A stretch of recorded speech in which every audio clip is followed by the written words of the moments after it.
Welcome to the podcast, Amazing Tales from Off and On Connecticut's Beaten Path. And I'm your host, Mike Allen.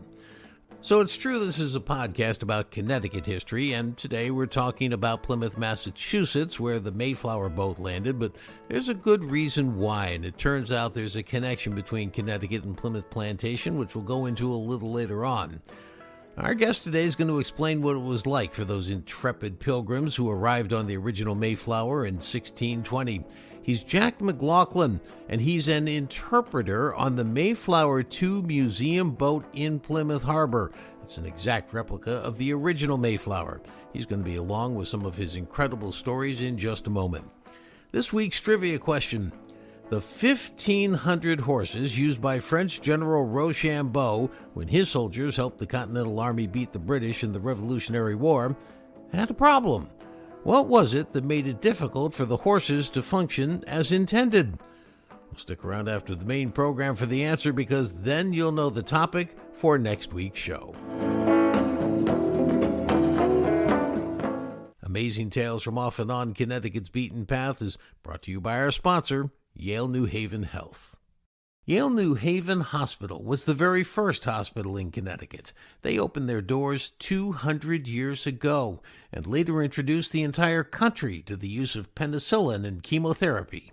Today, some of the brightest minds in medicine choose to work there, and it's the primary teaching hospital for the prestigious Yale School of Medicine. For more information, log on to ynhhs.org. That's ynhhs.org. Recently, my wife and I traveled to Plymouth, Massachusetts for the first time. We had heard about the Plymouth Plantation Museum, and that's where they recreated the housing and other conditions that the original Pilgrim settlers faced when they arrived in North America from England back in 1620. Well, it was truly amazing. One of the other highlights of the trip was boarding the replica of the original Mayflower boat, the Mayflower II. Now, it's staffed by a very knowledgeable and well-trained team of interpreters who can tell you what life was like aboard that boat. We have one of them joining us today, and wait until you hear the stories from Jack McLaughlin. Now, to set up this episode, you need to know a little bit about the background. There were religious separatists, as they were called in England. These were the Pilgrims who were opposed to the King's Anglican Church, and they were being persecuted, and as a result, they were forced to move away at first to the Netherlands. And this was very unsatisfactory for them. Their children were learning Dutch instead of English, and their whole culture was different. So when they heard about the opportunity to go to the New World, well, they took advantage of it, and they left the Netherlands to sail to North America to start a new life and practice their religion in freedom. They invested in a boat to take them there called the Speedwell, but as you'll hear, it never made it across. And the result?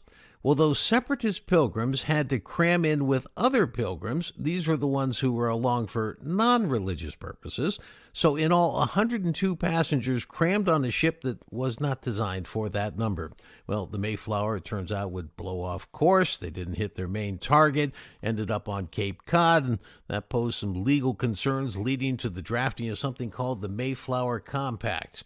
Now, these weren't the first Europeans or even the first English to arrive in the New World. The Dutch, under explorer Adrian Block, had set up a trading post near present-day Hartford on the Connecticut River, and in 1607, Captain John Smith had led some other Brits to Jamestown, Virginia. But now it's 13 years later, 1620, and the first group of English settlers to hit New England would be on their way. And the written history about this voyage is scant at best, but it's enough to know the fascinating story of the Mayflower, particularly when you hear it from interpreter Jack McLaughlin. Jack, I am so happy to have you on this podcast, having listened to some of your incredible stories standing on the Mayflower II, a boat that was built as a replica of the original Mayflower. There's just so much to go over. And I learned so much, and I'm so sad to say so late in life. I wish I'd known this years ago, but let's get into it and tell people what there is to know about Plymouth and the Pilgrims coming there and all of this. I want to start with the actual purpose of the trip. Now, as you and I have discussed offline, when I went to grade school, The whole idea was it was about religious freedom, and people wanted to escape the Anglican Church and have their Puritan form of religion. And while that's true, and there were absolutely people on board who advocated for that, this was also a business deal, right? I mean, I think this is kind of underreported about the Plymouth Company and what they had done. I mean, it wasn't just like get on the boat and let's go. Somebody had to pay for all that, and they were expecting something in return. So, could you tell us that side of the story? Absolutely, Mike. Yeah, I mean, even when I was a kid, so I was born in 2000, and growing up, we were basically told the same thing. The Pilgrims just wanted to go to America just because of religious freedom. And yeah, just like you said, that's true. But here's the thing, only a third of the passengers on board the Mayflower in 1620 were actually the separatists or the reformists. The whole huge chunk of the journey was a business venture because the merchants in London and England, but there's about 70 of them, 70 of them, just hanging around and saying we should probably get another colony or we should probably invest in the colony like the people in Jamestown were doing. So let's get a group of people and let's just put them on a ship and send them out. And the Speedwell is the ship that's carrying the religious or the reformist pilgrims, and the Mayflower is carrying the people who are just going to America for the economic opportunity or for the business venture. So the Pilgrims buy the Speedwell, and with the money that the venture merchants or the London merchants gave to them to establish the colony, some of the Pilgrims, of course, the non-religious ones, they rent the Mayflower in London. The Speedwell is supposed to go with the Mayflower because you don't want everyone in one ship anyways. You know, that'd be dangerous or even very uncomfortable. They meet up and they say, all right, it's time for us to go to the New World. Is everyone ready? And the Mayflower crew and the Speedwell crew say, yep, we're all ready. And they sail out of Southampton. And suddenly, I mean, within a few days at least, the crew of the Speedwell starts to say, hey, we're leaking and we have to go back. So they turn around and they go back to another city called Dartmouth. And they basically stay there for a month. And once they repair the Speedwell in Dartmouth, they go back out again and they say, all right, take two. Now we're actually going to go to America now. They go out and the same exact thing happens again. And they turn around and coincidentally, they actually go into a city in England called Plymouth. So the original Plymouth. And that's where the Speedwell pilgrims realize that they have to condemn the Speedwell itself and they have to jump on the Mayflower. No one's excited for it. No one's looking forward to it, but they know that they have to jump on. Everything is going to be really crammed in and no one's going to be having a good time on board the ship. They've been delayed by at least 2 months because they're supposed to leave in early July. They end up leaving in September. And so realizing that their window of opportunity is closing and that they have to leave like literally in 1620 in order to pay off their debts so that they can actually be free in the new world. They rack up a huge debt from the Mayflower, and they also rack up a huge debt from getting some clothing, mainly food, gear, and other supplies that they're going to need for the journey across the Atlantic Ocean. The area that the Pilgrims wanted to settle was essentially what is today is New York City. The merchants or the venture merchants, they said just go into that area. And even though they didn't have a good relationship with the King of England at the time, King James I, King James I begrudgingly signs a treaty or a little land pact saying that, yes, the Pilgrims and then, of course, the other people who want to go, they are allowed to settle the very far northern area of the land that is known as Virginia, because basically the Florida, Georgia, modern day border line, all the way up to where modern day New York, Connecticut is, that was called Virginia. And anywhere from Connecticut all the way up to, I would say, New Brunswick, Canada, and even Nova Scotia was called New England. So they realized that they're not in the area that King James said that they're allowed to settle. So the Pilgrims signed their own pact saying that, hey, we have to stick together until we pay off all of our debts, and we have to establish a colony or a functioning colony in this area, even though we didn't necessarily end up really in the place that we wanted to be in. The Pilgrims are expected just to really fish for cod and hunt for furs, but it's mostly fish that the merchants or the people back in London want, because dried up fish and salted fish will make a large amount of profit, because back then you had fishing areas in parts of the North Sea and other parts of the Atlantic that were being either overfished. They were fighting over fishing territories. But in the New World, the land was basically a blank check at that point. And anyone who's to show up, you can fish there. So they're expected just to go fishing. And really, that's how they're supposed to pay off their debts. The Pilgrims just want their own little religious colony where they can be safe. Okay, so they reluctantly pile everybody into one boat, the Mayflower, to make the journey over. And that could not have been very comfortable, not only from a physical point of view, but here you have religious advocates with people who are there really for the business side of things. So how did that go? We don't exactly know. Governor William Bradford's book they wrote about 10 or 12 years after the Mayflower journey, called Of Plymouth Plantation. It's the only source or firsthand source of the Mayflower journey from Pilgrims, as most of them couldn't read or write. But Bradford talks about a few things about the journey. Out of a book that's like almost 400 pages, he only spends like 7 or 8 talking about the Mayflower. There's not a whole lot to go off of, but we know that it would have been very cramped and uncomfortable. The people would have been very seasick. We don't know exactly how one for one they'll be interacting with each other, but we like to think of it as, since they're all in the same situation and they're not allowed to go basically anywhere else in the ship except for that one in-between deck where they'll have cargo crammed in usually. They're all going to be like, hey, we're in the same situation, so let's not try and kill each other now. We don't think there's any acts of rebellion or mutiny on board the ship. We don't think there's anything violent or strange like that happening. Everyone's just really sick, and they're just desperately waiting to get to America. At the same time, it's really cold, so everyone is, all bundled up, and they need body warmth or body heat to stay alive, essentially. What we also know is that the same number of people who left Plymouth, England, and arrived in Plymouth, Massachusetts, it was the same number, but not necessarily the same people. Can you explain that? Exactly, yeah. So what happens is that when they arrive in Massachusetts, or the first place they spot land or they step onto the New World, is what is today's Provincetown at the very tip of Cape Cod. And a day before they spot land at Provincetown, a young passenger or pilgrim by the name of William Button, he was 13 years old when this happened. He unfortunately passes away due to an illness or a fever. So he's buried out at sea, and then the next day later, they spot land. But halfway through the journey, we believe, Oceanus Hopkins is born. Now, help me out on this, because my memory is a little bit fuzzy, and it may not have been the Mayflower voyage. It may have been a subsequent one involving pilgrims coming over to the new land.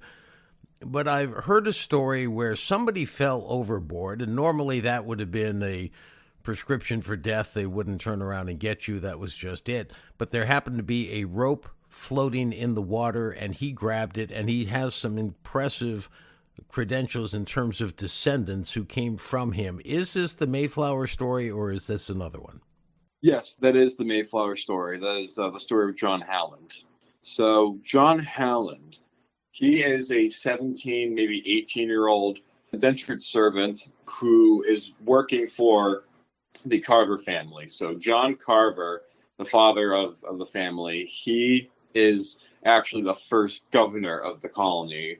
Unfortunately, Carver will pass away in March or the spring of 1621, which will lead to William Bradford becoming governor. But anyways, John Howland, we don't know why he's up on the main deck of the ship. William Bradford, like I mentioned earlier in his papers, he briefly talks about this incident. That's the reason why we know about it. But John Howland, being a manservant, he could have been up there for two things. Either he was dumping out the chamber pots, or basically the toilets, or he could have been up on the main deck as a volunteer to help with some of the sailing duties, because sometimes when storms got too bad, some of these sailors will call out for extra help from a few young men or a few volunteers that were willing to go on the main deck and help out with some of the labor or some of the work. Either way, he's up on the main deck, and he just falls off. Either he slips or the ship just kind of pitches and he falls off because he's not too balanced or he's not holding on.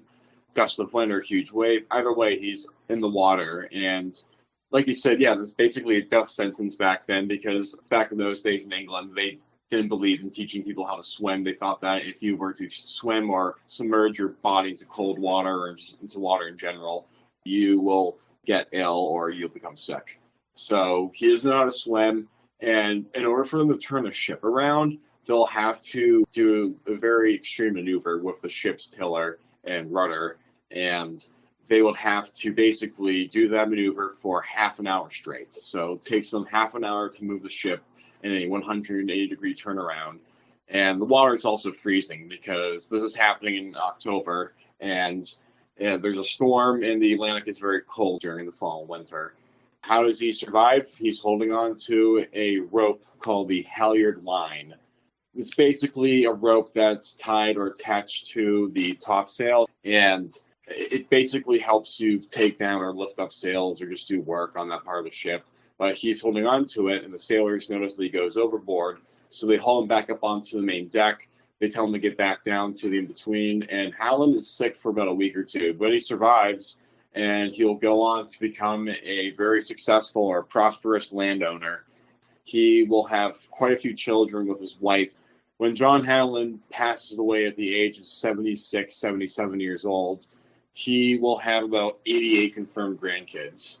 Those grandkids also have kids, and the descendants go all the way from George W. Bush and George H.W. Bush are descendants, and even people like Theodore Roosevelt, and he had a brother named Henry Howland, and Henry Howland is a ancestor to Presidents Richard Nixon and Gerald Ford, and he had another brother show up. His name was Arthur Howland, and he is a distant relative to actually Winston Churchill, the World War II Prime Minister of the UK. So if Howland died, then we wouldn't have the Bush family or even quite a few of the Roosevelts. American history could have been changed right there if that 17, 18-year-old died on the Mayflower or died from going overboard. But by the grace of God, as the Pilgrims would say back then, he was saved.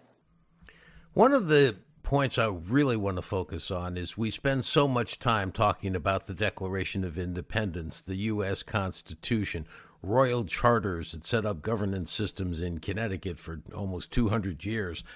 And I think that short shrift is sometimes paid to the Mayflower Compact, which some people refer to as the first real democratic governance document in what we would, eventually come to know as U.S. history.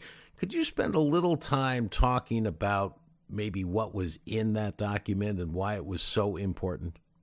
When they were signing the Mayflower Pact, they essentially had to say, yep, we're going to remain here until the debt is paid, and we're going to be observing just common English law.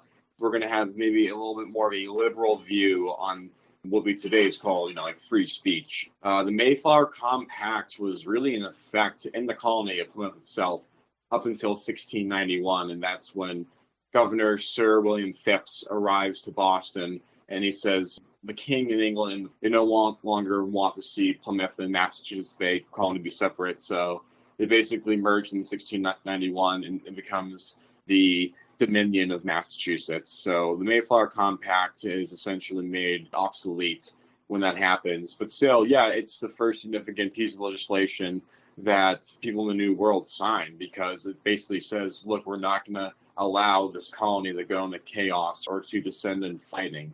We're all going to be in this together, and we're all going to work together because we have no other option. We have to survive, and we have to pay this debt off in order for us to be free, really.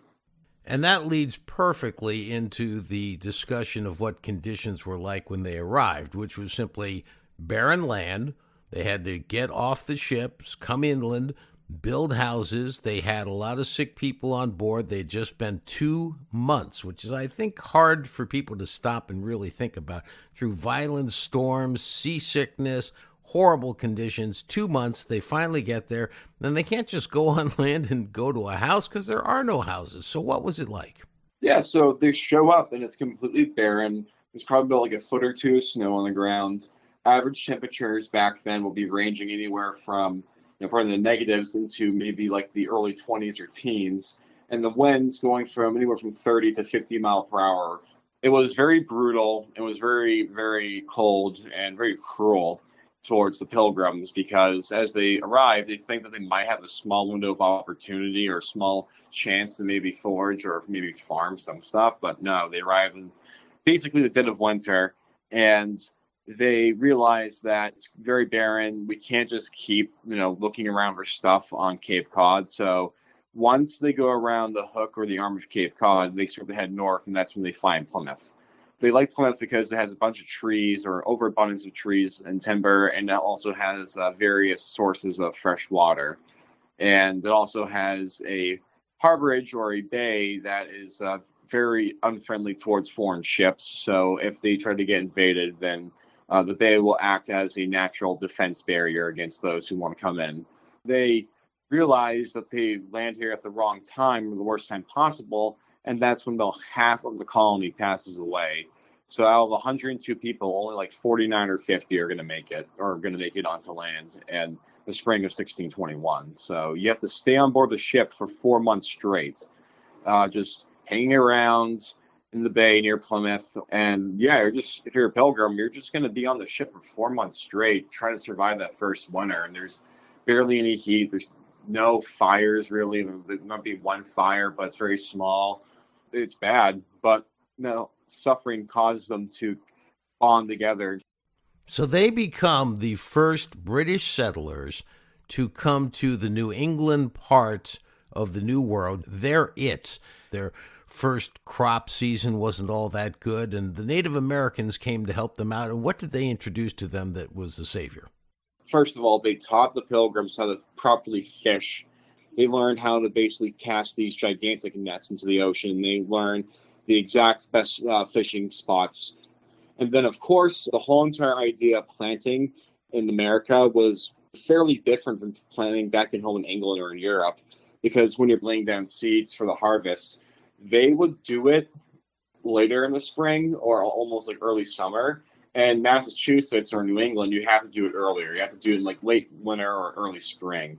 The Pilgrims also are taught how to use bone marrow from fish. The indigenous people, they'll essentially grab fish bones and they'll crush them up, and then they'll lay the powder around the crop circles or their crop fields. Then the bone marrow is a natural fertilizer. No discussion of Plymouth would possibly be complete without the discussion of the first Thanksgiving. What do we know about that? So the first Thanksgiving, it happens in early fall of 1621. The Pilgrims, they are doing a small feast just to say, hey, we are giving thanks for the fact that we still made it. We made it across on the ship. We made it in the New World to this extent that we can actually have a small feast for ourselves. About halfway through the feast, Squanto shows up, and he has a few scouts and a few young warriors with him. And essentially, Squanto and his men were not invited to the feast, but they show up with a couple of bodies of venison or of deer. And the Pilgrims, they say, oh, that's fresh meat right there. So, hey, wait a second, you guys can actually hang out with us. And historians over the years have really inflated or romanticized the image of the Pilgrims having the first Thanksgiving with the indigenous Wampanoag. But it was just a feast, and essentially they said, yeah, we're friends. We're friendly now. And that friendliness will start to go out of favor within the next 18 or 19 years because of the Pequot War and further grievances. So it wasn't like anything insanely significant to them back then. But to us now, it means a lot because, of course, it was the first Thanksgiving. The Plymouth Plantation managed to survive through some unbelievable other challenges, and then they got overshadowed by a larger landing to the north of them in what would come to be known as Boston. Yet it was settlers from the Plymouth Plantation who made their way to the confluence of the Connecticut and Farmington rivers in today's town of Windsor, officially starting the first British settlement in what we today call Connecticut.